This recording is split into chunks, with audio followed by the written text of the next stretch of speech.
Lesko from the great state of Arizona. You're recognized for your 5 minutes of questioning. Thank you, Mr. Chair.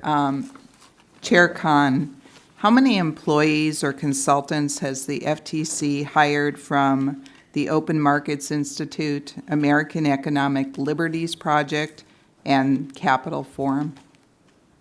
Congresswoman, we've been really fortunate to be able to recruit top talent from across all sorts of workplaces and all sorts of forms of expertise, including private sector, including public sector, including nonprofits. Do you know the number from those particular organizations that you've hired? Not off the top, but we're going to look into it. Well, can you send it to me and the committee, please, once you check into it? We're happy to look into it and be in touch over writing. Okay, so you're going to give me the answer, correct? I don't know if there are kind of HR rules that we would be running afoul of, but assuming we are able to share that information in accordance with agency policy, we'd be happy to be able to share what we can. Thank you. Chair Khan, I'm hearing that there are significant leaks coming out of the FTC, especially to left-wing news organizations, including Capital Forum and the New York Times. The House Judiciary Report concluded that the FTC's explanation of the leaks was implausible.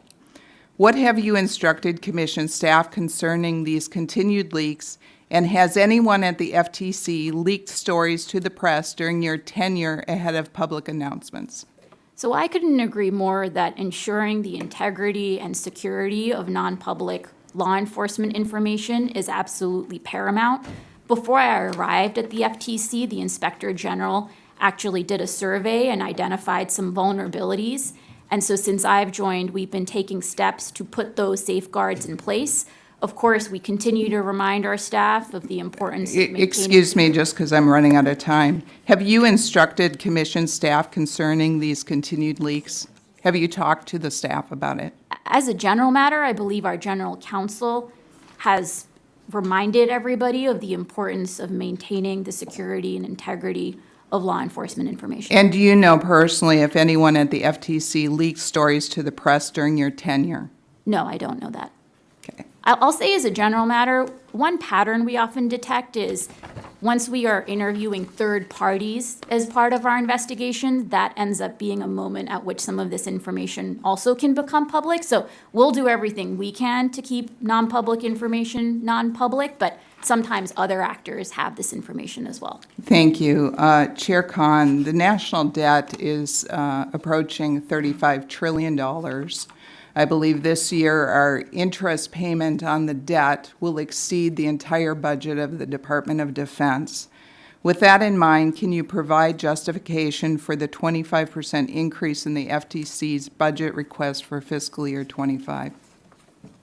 Yeah, I'd be happy to. So a significant amount of this would actually cover unfunded pay increases. 70% of our budget goes to covers FTEs, and so when there are 5.2% statutory increases in how much we have to pay, but we're not getting money for that, that really pinches us.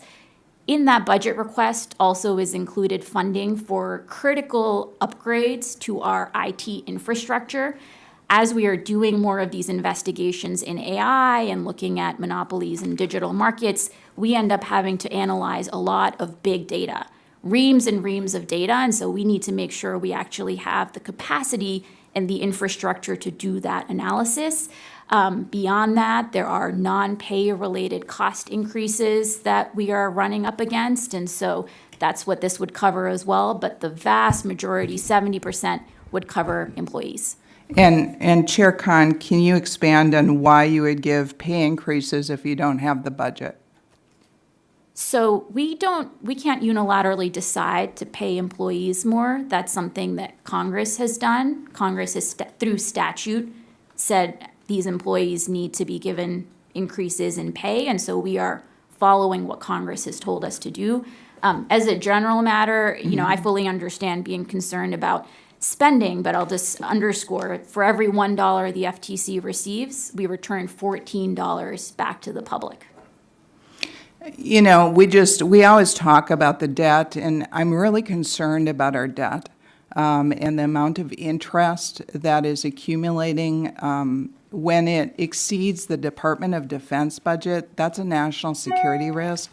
And so I guess, in my personal budget, if I go over budget, I would probably have to, say, okay, maybe we can't employ as many people and that type of thing. So that we have to start addressing our national budget or everything's going to be a problem. And with that, I yield back.